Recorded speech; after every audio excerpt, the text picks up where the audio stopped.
Dalam nama Bapa dan Putra dan Roh Kudus. Amin.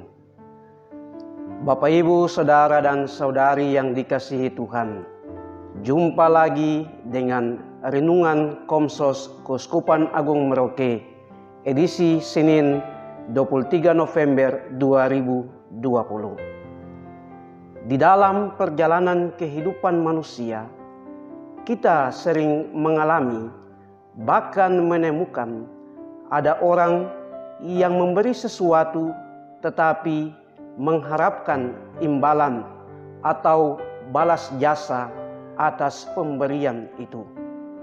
Memang hal itu merupakan sifat yang manusiawi, tetapi hendaknya apa yang kita berikan itu sungguh-sungguh merupakan pemberian yang tulus, yang ikhlas dari kedalaman hati kita. Tetapi jika kita mengharapkan ada imbalan, ada balas jasa, maka itu sama dengan prinsip do ut des. Saya memberi supaya orang lain memberi pula kepada saya. Hal yang seperti itu senada dengan apa yang dikatakan oleh Yesus di dalam bacaan Injil yang kita dengarkan hari ini.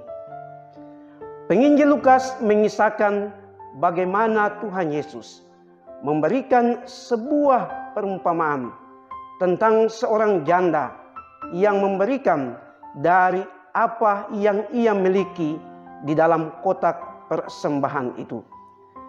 Ketika dia melihat bahwa janda itu menaruh segala kepunyaannya, uangnya di dalam peti persembahan itu, Yesus mengajak para muridnya untuk hendaknya mencontohi apa yang dilakukan oleh janda itu. Bapak, Ibu, Saudara dan Saudari yang dikasihi Tuhan, apa yang dibuat oleh janda ini mau mengajarkan kepada kita tentang beberapa hal soal memberi di dalam hidup ini. Hal yang pertama, yaitu kita belajar bahwa hidup ini adalah pemberian dari Tuhan yang secara cuma-cuma kepada kita. Maka hendaknya juga kita memberikan apa yang ada dalam kehidupan kita kepada orang lain dengan cuma-cuma. Jangan mengharapkan balas jasa, jangan mengharapkan imbalan yang akan mereka berikan kepada kita. Biarlah itu semua berjalan sesuai dengan prosesnya.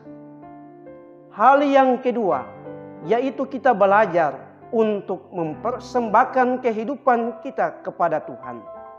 Seperti janda yang miskin itu mempersembahkan seluruh kepunyaannya kepada Tuhan.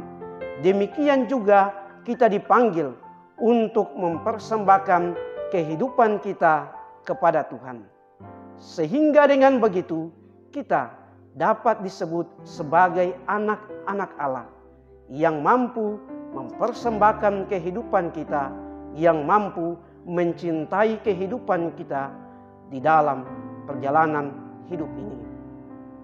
Hal yang ketiga, kita belajar seperti apa yang dikatakan oleh Santa Teresia dari Kalkuta, bahwa memberi harus sampai total, memberi harus sampai kedalaman hati, sehingga pemberian yang keluar dari kedalaman hati kita akan membawakan sukacita, kedamaian di dalam hidup kita. Maka Bapak, Ibu, Saudara dan Saudari yang dikasihi Tuhan, hendaknya pemberian itu lahir dari kedalaman hati kita, lahir dari hati kita yang tulus dan ikhlas, sehingga ketika kita mampu mempersembahkan semua itu, Kristus telah meraja di dalam kehidupan kita. Biarlah hidup kita ini menjadi persembahan dan pujian kita kepada Tuhan. Tuhan memberkati kita sekalian.